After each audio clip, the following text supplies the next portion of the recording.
L'immigration, parlons-en. Nous sommes ici à l'île Saint-Denis avec des gilets jaunes de plusieurs communes du 93. Le fameux 9-3, bien placé pour parler d'immigration. Emmanuel Macron a annoncé vouloir ouvrir un débat national sur l'immigration et sur l'introduction du quota pour l'entrée des étrangers. Il s'agit en plus d'une tentative d'escamoter le débat sur l'injustice sociale et de diviser, de faire croire aux Français que la France est généreuse, voire trop généreuse, avec les pays du Sud ou du tiers-monde, et qu'on ne peut pas accueillir toute la misère du monde, comme on l'entend répéter trop souvent. C'est faux. C'est tout l'inverse. Et si M. Macron veut qu'on parle de l'immigration, il faut que tout le monde sache ceci.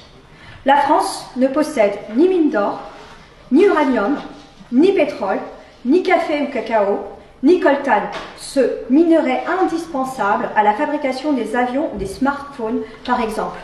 Et ce n'est pas le camembert français, si bon soit-il, qui peut lui servir de monnaie d'échange pour tout ce qu'elle ne possède pas. Alors la France a recours au pillage et à l'échange inégal. Après l'esclavage et la colonisation, la France continue à voler les ressources de nombreux continents, dont l'Afrique, en leur imposant des traités aberrants, des cultures intensives pour l'exportation, source de famine pour des millions de paysans et leurs familles, et en imposant des guerres. Il faut aussi parler des fameux biocarburants présentés comme écologiques. Les biocarburants ont ruiné l'agriculture de très nombreux pays du Sud. Ils nous sont vendus comme une source d'énergie alternative propre. Mais sait-on que pour produire ces agrocarburants, on brûle des millions d'hectares de cultures agricoles, une véritable tragédie pour les petits paysans et les éleveurs, notamment en Afrique. Et la production des agrocarburants nécessite beaucoup d'eau. Il en faut 4000 litres pour obtenir ne serait-ce qu'un litre de bioéthanol. Le réservoir d'une voiture de taille moyenne fonctionnant en bioéthanol contient 50 litres. Pour fabriquer 50 litres de bioéthanol, il faut détruire 358 kg de maïs. Avec 358 kg de maïs, un enfant zambien ou mexicain vit une année entière. Même chose avec l'huile de palme utilisée pour la fabrication de agrodiesel. Au Cameroun, c'est le groupe français Bolloré qui a fait main basse sur une grande partie du palmeraie. Il a signé un bail de 60 ans en 2000 sur 58 000 hectares de terre pour produire de l'huile de palme et détruit pour cela des forêts primaires qui sont un des principaux puits de carbone de la planète après l'Amazonie. L'écrivain suisse Jean Ziegler a écrit « Sur une planète où toutes les 5 secondes, un enfant de moins de 10 ans meurt de faim, détourner des terres vivrières et brûler de la nourriture en guise de carburant constitue un crime contre l'humanité. »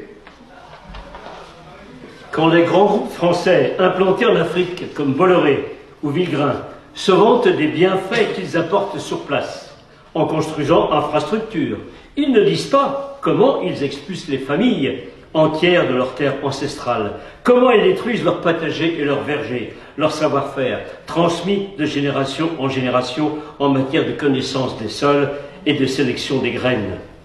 Le groupe Villegrain, qui possède la société sucrière du Cameroun, détient plus de 22 000 hectares de terre dans ce pays, après avoir signé un bail de 99 ans avec le gouvernement de Yaoundé pour les exploiter.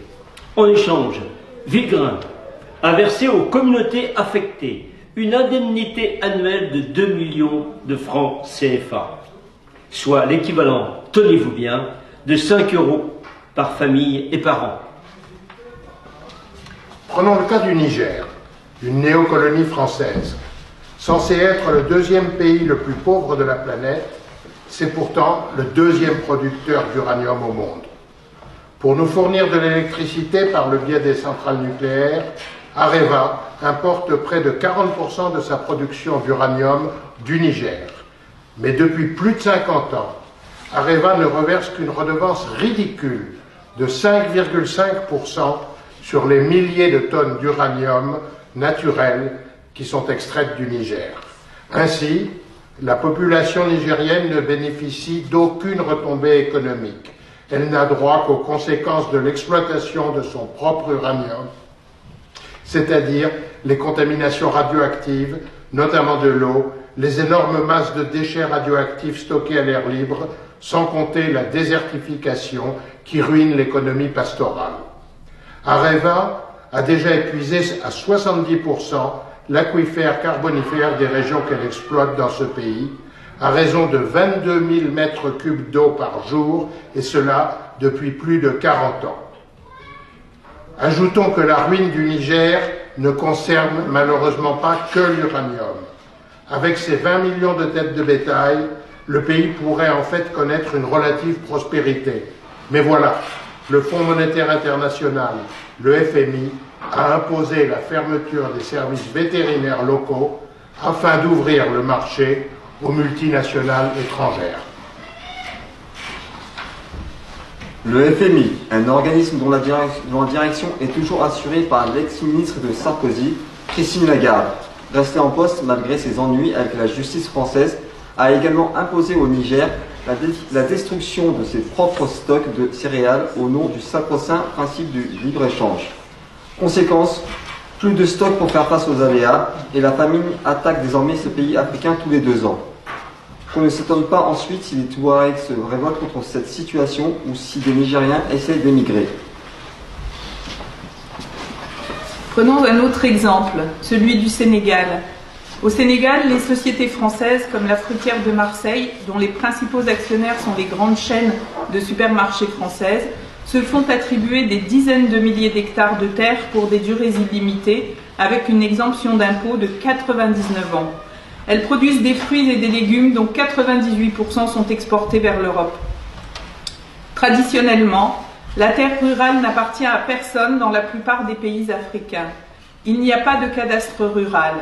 Les communautés paysannes possèdent un droit d'usufruit illimité des terres qu'elles occupent. Mais par d'obscures négociations qui se déroulent à Dakar entre l'État et les multinationales françaises et étrangères, les paysans se retrouvent dépossédés de leurs terres avec la complicité de fonctionnaires sénégalais grassement récompensés.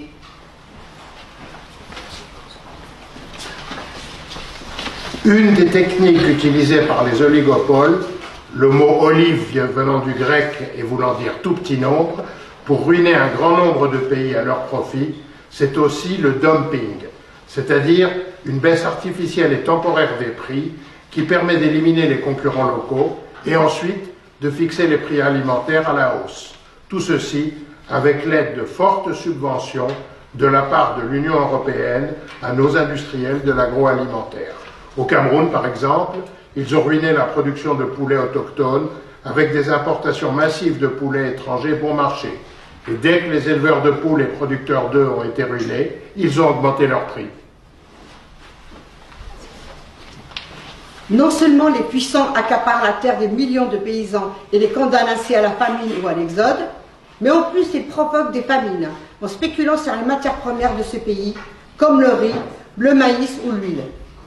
Ces groupes fixent le prix des aliments par le biais de leurs traders dans les bourses des matières premières agricoles. Ils décident ainsi chaque jour qui va mourir et qui va vivre, en invoquant les lois naturelles du marché, comme si c'était des lois de la nature. La planète croule sous les richesses. La production alimentaire n'est pas déficiente, mais des millions d'êtres humains sont acculés à la mort ou à l'émigration par la loi du profit maximum pour quelques-uns. Gandhi disait déjà « Le monde a assez pour satisfaire les besoins de tous, mais pas assez pour satisfaire la cupidité de tous ».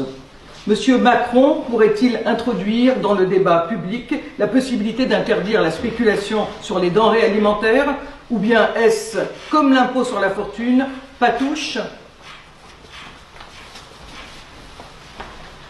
Il paraît que l'Afrique a une dette envers la France depuis son indépendance. Ceci en raison de tous les bienfaits accordés par la France pendant la colonisation. 14 pays africains sont obligés de déposer plus de 60% de leurs réserves sur un compte d'opération à la Banque de France à Paris. 10 milliards d'euros bloqués qui ne peuvent pas servir au développement de ces pays. Et l'Afrique est en plus maintenue dans l'esclavage monétaire avec le franc CFA qui lui est imposé et qui vaut 650 fois moins qu'un euro. Un beau tour de passe-passe, non ? Le franc CFA est la seule monnaie héritée d'un système colonial encore en vigueur dans le monde. Les billets sont d'ailleurs imprimés dans 2 usines françaises. Et quand ils ne se laissent pas faire, quand les coups d'État que nous fomentons ne suffisent pas, nos gouvernements détruisent leur économie et introduisent le chaos, en leur faisant la guerre sous prétexte d'ingérence humanitaire ou d'armes de destruction massive, totalement inventées par nos dirigeants. C'est le cas de l'Irak, du bombardement de sa population civile et de l'embargo économique qui a entraîné la mort de 550 000 enfants irakiens de 1996 à 2000. À cause de l'interdiction d'importation de nourriture, de médicaments et d'autres biens vitaux, sous prétexte de punir Saddam Hussein.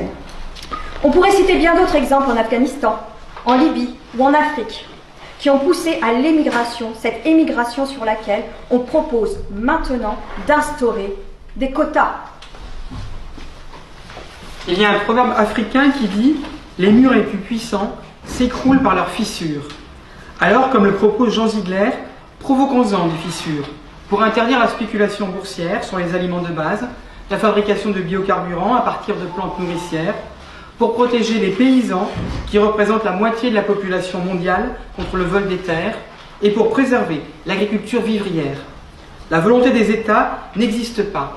Monsieur Macron n'ouvrira pas le débat sur ce sujet. C'est à nous de l'imposer par la mobilisation générale au nom de la justice et de la dignité humaine et de refuser que les migrants dont les pays nous nourrissent servent de bouc émissaire.